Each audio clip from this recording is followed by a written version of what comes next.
नमस्कार दोस्तों, मैं राजेश दुदानी एडवोकेट आज आपके साथ डिस्कस करने जा रहा हूँ कॉपीराइट एक्ट 1957 के बारे में। दोस्तों, कॉपीराइट एक्ट 1957 में लागू हुआ और उसके बाद में ये 6 बार अमेंड होते होते 2005 में इसमें अमेंडमेंट हुआ फाइनली।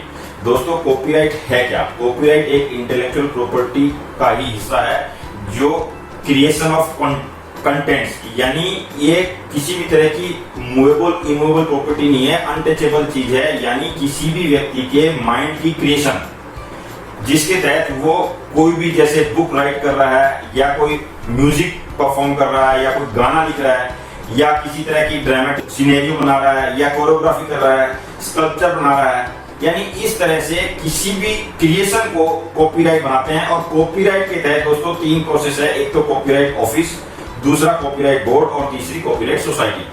दोस्तों, कॉपीराइट ऑफिस जो है उसका मेन फंक्शन ये है कि किसी भी कॉपीराइट को वहां पे रजिस्टर्ड कराया जाता है, यानी वहां पे एक रजिस्ट्रार बैठता है और उसके नीचे सब रजिस्ट्रार होता है। और कॉपीराइट के ऑफिस में आप अपनी किसी भी चीज को रजिस्टर करा सकते हैं, यानी आप उसके ऊपर में अपना दावा कर सकते हैं। जैसे आपने अगर कोई गाना कंपोज किया है, आपने कोई बुक लिखी है, कोई एडवर्टीजमेंट क्रिएट किया है, कोई स्कल्पचर है, किसी भी तरह की कोरियोग्राफी है, ड्रामेटिक है, म्यूजिक है, इसके अलावा आपका ग्राफिक्स है, तो इस तरह की कोई भी चीज लिटरेरी से रिलेटेड है, तो इस तरह की कोई भी चीज आप कॉपीराइट ऑफिस में जाके अपना रजिस्टर करा सकते हैं। और उसके बाद होता है फंक्शन कॉपीराइट बोर्ड का। कॉपीराइट बोर्ड इस बात को देखता है कि ये चीज ऑलरेडी कहीं रजिस्टर्ड तो नहीं है। दूसरा, वो ये देखता है कि कोई रजिस्टर्ड कराने के लिए इसमें पाइपलाइन में तो नहीं है। और उन चीजों को मद्देनजर देखते हुए बोर्ड का जो चेयरमैन होता है वो इस चीज को डिसाइड करता है और डिसाइड करने के बाद में वो अपनी परमिशन देता है और उसके बाद में वो कॉपीराइट बोर्ड के थ्रू परमिशन मिलने पर वो रजिस्टर्ड हो जाता है। दोस्तों, कॉपीराइट सोसाइटी, ये कॉपीराइट सोसाइटी जो है वो कॉपीराइट ओनर्स जो होते हैं, यानी जो ऑथर होते हैं, उन्हीं के द्वारा क्रिएटेड एक सोसाइटी होती है, यानी एक ये लीगल आइडेंटिटी होती है। इसका मुख्य फंक्शन ये है दोस्तों कि ये इस बात को देखती है कि कोई भी व्यक्ति किसी व्यक्ति द्वारा कराया गया रजिस्टर्ड कॉपीराइट का मिसयूज ना कर रहा हो। यानी अगर सपोज कोई व्यक्ति किसी भी कॉपीराइट चीज का मिसयूज कर रहा है, सपोज वो गाने का मिसयूज कर रहा है या किसी ड्रामा का मिसयूज कर रहा है, कंपोज का मिसयूज कर रहा है, तो दोस्तों कॉपीराइट सोसाइटी का ये फर्ज बनता है कि वो उसके ऊपर नजर रखे और उसको उस बात से रोके। और तीसरा जो है वो कॉपीराइट सोसाइटी जो है वो रॉयल्टी देने का हकदार भी है, यानी जो काम किसी भी कॉपीराइट का ऑथर या ओनर करता है वो काम वो सोसाइटी कराती है। और सोसाइटी जो बनती है वो भी दोस्तों रजिस्टर्ड होती है। उसको भी रजिस्टर्ड कराने के लिए कम से कम 7 मेंबर्स की जरूरत होती है, वो भी कॉपीराइट ऑफिस से ही वो भी रजिस्टर्ड होती है। यानी कॉपीराइट अगर आपने रजिस्टर्ड करा लिया तो फिर कॉपीराइट सोसाइटी जो है वो रजिस्टर्ड होती है। उसका फंक्शन वही है जो किसी ऑथर का फंक्शन या ओनर का फंक्शन है। दोस्तों, मैं इसमें छोटा सा उदाहरण देना चाहूंगा कि कॉपीराइट सोसाइटी फंक्शन किस तरह से करती है।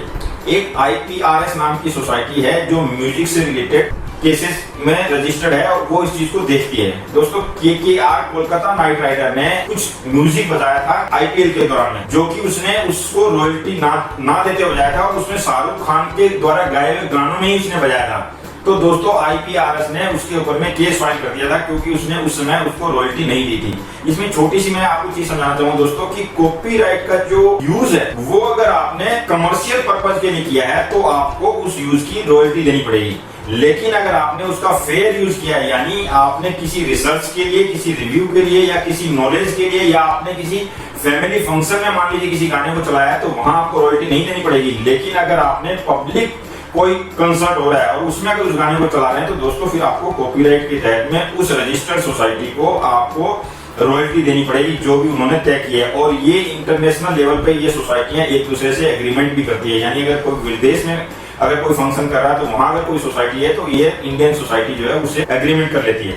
तो दोस्तों, इस तरह से कॉपीराइट के तहत में अगर कोई व्यक्ति उल्लंघन करता है नियमों का तो इसमें सजा का प्रावधान प्लस जुर्माने का प्रावधान भी रखा गया है। तो इसमें जुर्माना प्लस 3 साल तक की सजा का प्रावधान है। दोस्तों, इसमें मैं एक बात बताना चाहूंगा कि अगर मान लीजिए किसी व्यक्ति ने किसी कंपनी के लिए गाना गाया है और उस कंपनी ने उस गाने का कॉपीराइट करवाया है, तो दोस्तों उस गाने का जो कॉपीराइट का जो हक है, जो उसकी रॉयल्टी है, वो उस कंपनी को ही मिलेगी, ना कि उस गाना गाने वाले व्यक्ति को। यानी कि वो गाना गाने वाला व्यक्ति तो सिर्फ और सिर्फ उसका लाइसेंस ही हुआ है, बाकी मेन जो हकदार है रॉयल्टी का वो कंपनी ही है।